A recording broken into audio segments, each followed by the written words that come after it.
lovelies, welcome back to our channel. It's just me here today, and I'm going to be sharing with you how I moved from this to this. Okay, stay tuned.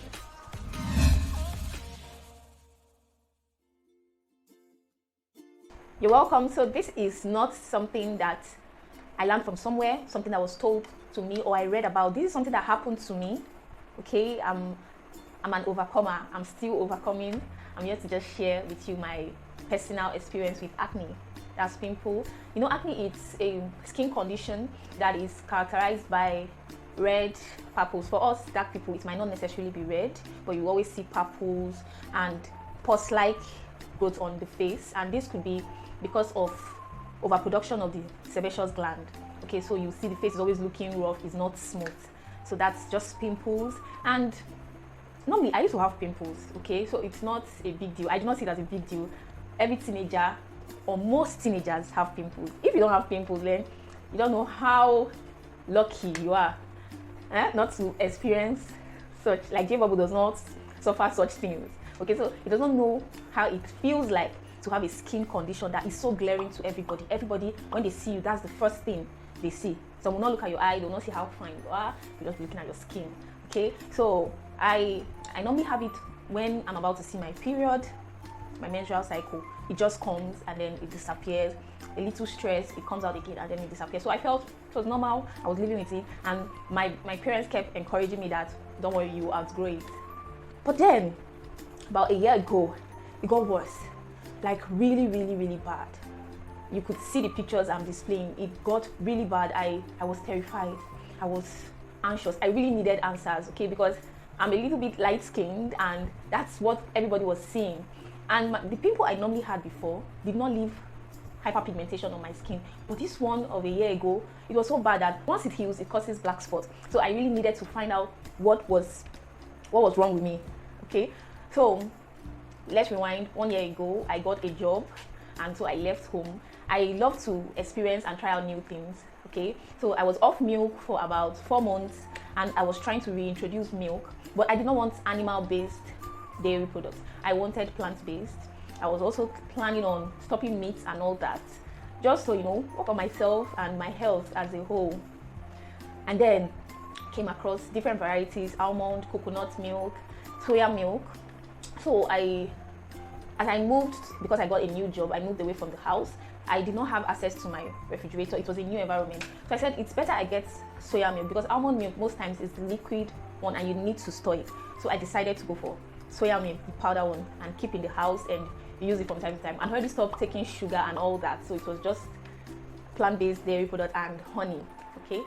And then I started enjoying my soya milk. You guys know that soya milk, they use it mainly for children to help them grow, okay? It's very proteinous. So why not? As a, you know, I said, let me try this, okay? It's going to help me add weight in very important places and still keep my glow. Then after about 6 weeks of starting, I did not even know. I just noticed my face was getting bad, really bad, okay? And the work was stressing me out. I was really stressed out. Most nights when I come back, I'm so tired. Maybe I was on call. I don't take my bath. I don't wash my face. I just sleep like a log of wood. I was not drinking water again.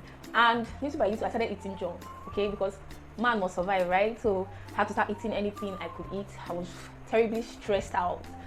But the part that really got me was my face. My face was beginning to change, okay? Yeah, I used to have pimples, but these pimples were not agreeing to go again. Normally, I'll have like 3 or 4 on my face, and after some time it will clear after my menstrual cycle. This one was like, we are here to stay. And one thing I noticed about them, they were not small size like the previous teenage acne I've been having. These ones were large, and they looked like they had nodules, some people say seed. It was terrible. So most of them were very painful. I've never had painful acne before. They were painful, and when I scrub my face, it becomes very red, like inflamed. I can feel a burning sensation, like literally. So I'm like, what's happening? What now got to me that everybody started asking me. You can imagine I'm consulting a patient and the patient is saying, "Doctor, what have you used for your face?" Like, what? How is that your business? I had a young girl come to me. She was 17 years. I was on face masks because I had to start wearing face masks. So She was not like that she had those my tiny pimples I used to have when I was a teenager. She was telling me that please if I could prescribe something, and I had them just on my cheeks. They kept coming on my cheeks. So because I was on face mask, she was just seeing my forehead. So I was looking very fine, and then she was like she needs something for her pimples. At that point I was really down. Like I was down. I was suffering from low self-esteem. Most times when I just look at my face, I start crying. It was terrible. It was, I really don't know how people go through this phase of their life, but when somebody keeps asking you, what have you done? Have you scrubbed your face? It makes you feel like you are the dirty one, okay? But you are scrubbing, because I had to start taking it upon myself. Every night I would scrub my face, I would wipe out, I did all sorts of things. But guess what? It kept getting worse. Like you can see in the pictures. I'm even ashamed to be showing you this because this is how bad it was. But now I'm smiling because a sign of relief when you look at your face and you're happy. So when the girl told me, I did not know when I just told her, see, your own is even better. I actually prescribed drugs for her, but then I opened my face and she was like, she was shocked. I said, you see, I'm still struggling with acne. But I gave her prescriptions, which was what I was on to. And I was just hoping that I could get better. Fast forward, I had to start, I had to start looking for solution. There are different things I tried. I got a sponge for my face. I scrubbed my face. I was rubbing powder. I read calamine lotion. I took drugs. There was one when I traveled home to visit my parents. My mom saw my face. My dad gave me one small container. I said it's for acne. One mixture like that. See, I did not even want to care. I was trying everything. I just wanted to be fine. Okay. I just hope I don't tear up in this video right now. But getting to remember what I went through, it was really, really bad. Okay. And one thing about experiencing something is that it opens your eye to see what people actually feel when they experience the same thing. I tried, name it, medicated soap. I was using medicated soap. I'll put it so that it will burn the pimple. I used hot water. Then I stopped making up. It was that bad. I just had to stop makeup because I felt it was my makeup that was causing it. So anything somebody just prescribed for me, I will use it. For 6 months, I was not using makeup. And still, it was off, on, and the hyperpigmentation, the black spots were getting bad. Okay, so then I said, you know what? We have to revisit the books and look for a solution. Okay, so that I can come out here and say I was clean. So there are three major things that cause acne. It could be that your glands are producing excessive oil, or there are a lot of dead cells that are blocking your pores, so the pores can't breathe well. Okay. Then the last one, maybe there's a bacterial overgrowth. Acne is mainly caused by bacteria. So if there's bacterial overgrowth on the face or on the skin, okay, and inflammation, this could cause acne. Then there are also triggers, things that make acne worse. Okay, maybe your hormone. There's an imbalance in the hormone. This happens especially in cases like PCOS. I know most of you have heard of polycystic ovarian syndrome. Just know that hormonal imbalance. Then another thing that could trigger your acne is diet. Okay, that one is a major factor. The kind of food you eat. Trans fat. Are you the type that takes a lot of granules? For some people, it's like these are not the causes. It could be a trigger. Oil, like fried food, processed food, a lot of sugar. Just name it. For some people, soya milk.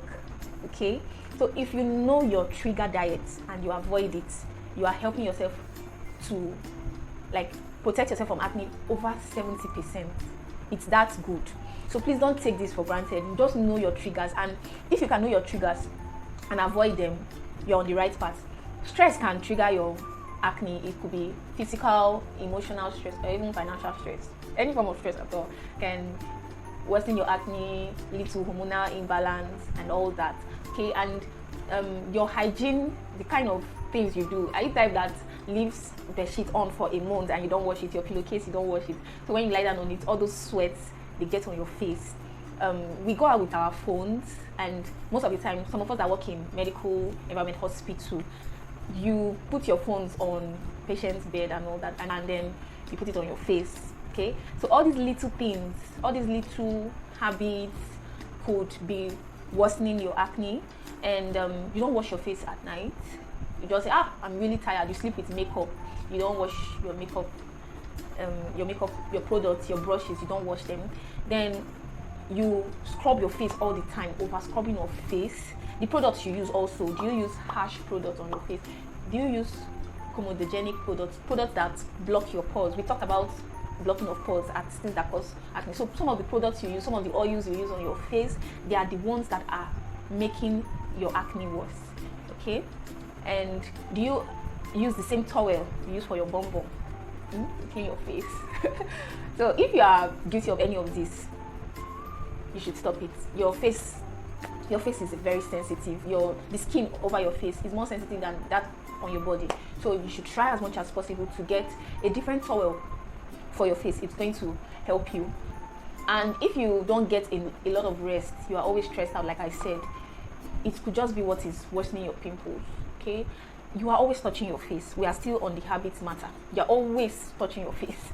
Like, that's what Jay does. He's always picking my pimples, and it's not nice, because what you are doing when you pick your pimples or when you keep touching your face, your hands are not neat, okay, and then you keep picking your pimples, you are pushing down the bacteria and inflammation down. So most times when you pick your skin, you notice it raises up, okay, so that's not good. And most times when those pimples heal, they leave black spots on your face. So try as much as possible not to touch your face. Then one more dark culprit is sunlight. Okay, photo damage to the skin, UV radiation, sunlight. Avoid. Yes, Nigeria is hot. We have a lot of sun, especially in the north, but sunlight damages the skin a lot. Okay, and it makes the black spots even worse. That's hyperpigmentation. So these are the causes and the triggers of acne. So once you are able to recognize your triggers and avoid them, you've done more than half of the work. Okay, so the take home now is, please, if you have acne, don't feel discouraged. If you are discouraged in this journey of acne, just look at my pictures. These pictures, they are not lying, and I'm even feeling the pictures are hiding how severe they were, and you have to be patient. Okay, this doesn't work in a day. I cleared my acne within 2 months, and the journey is continuous. So in the next video, I'm going to be sharing with you other things. Okay, it's not just finding out your triggers, you still have to treat the acne. Okay, so I'll share with you how my triggers and how I overcame them, my routines, the products I'm using, things that I am still doing, because it has to do with consistency. You just don't treat acne and forget about it. You have to be consistent in your skincare routine. That's what the next video will be all about. Thank you for staying to the end, and I know you've learned something from this.